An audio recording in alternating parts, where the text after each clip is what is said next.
Hey guys, my name's Jordan. I do wedding videography on the side, trying to get a photography business going part-time at least. And so this channel is to, I wanted to use this channel to talk about different electronics, tech gear, as well as camera gear to go on with that. I shoot Sony personally. I know people that shoot Panasonic and Canon, so maybe I can get some information on those too, but this one's going to be primarily E-mount lenses, different Sony cameras if they come out, stuff like that, as well as computers, monitors, different things, microphones, stuff that I can find that I find interesting that I would like to share with you guys. So let's go ahead and dive into it for this specific video. So in this video, I am discussing the Tamron 35 to 150 f2 to 2.8. Some things that caught my eye on this that I wanted to purchase this for and check it out was the zoom lens is so long on it. I know a lot of people go on prime lenses and they really like those, but for me, doing wedding videography, that ability to not have to change lenses and jump real quick was a big plus, as well as just the aperture being fast as it is, the 2 to 2.8. We're trying to get that good bokeh background blur.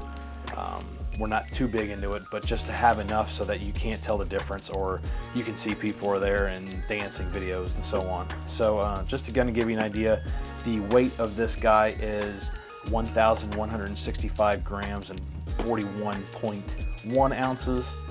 The filter size is 82 millimeters. It has 9 aperture blades on it. The thing that I like about it, again, is the actual zoom range it has. I have right now that I'm shooting on, and the speed of the glass, the aperture values.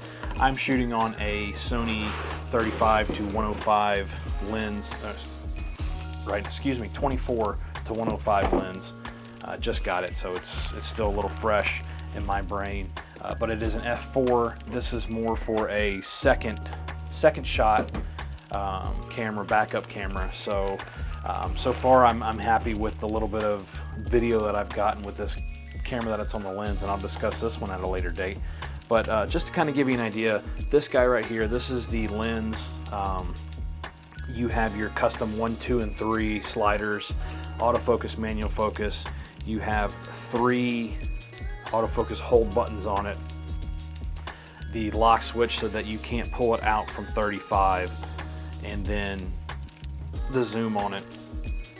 We're talking, so it doesn't go out too far, but this is a large lens to begin with, and it is heavy, and that is one downside that I have with this lens, is just how heavy it is. I know some people have discussed this too, but hand holding, it is heavy. It excuse me, you get used to it, but it's still kind of uncomfortable. It does have a USB-C update on there to download your firmware updates. What's kind of cool about this lens as well is the fact that you can go in with Tamron's software and update it. You can change the way the zoom ring acts. You can actually reverse it. So if you have multiple lenses that go a certain way clockwise, you can tell this lens, I want to go clockwise on my focus, and that's pretty awesome in my opinion. I don't know how, it's not a make or break for me on lenses, but that is kind of pretty cool that you can get used to it, so that like if you're running Tamron lenses, or if you're running different Sigma lenses and you have the different focusing ring actions, you can kind of get that a little bit continuous on that. So that's one thing that I thought was pretty nice about it. The low light autofocus was kind of poor in my opinion. Now I know autofocus in low light is poor to begin with, but it was taking longer than if I was running the Sony lens or my Sigma lens that I normally run on my camera. I run a 24 to 70 Sigma lens as my main running gun, unless we're shooting a ceremony, or I need to get a long range photo.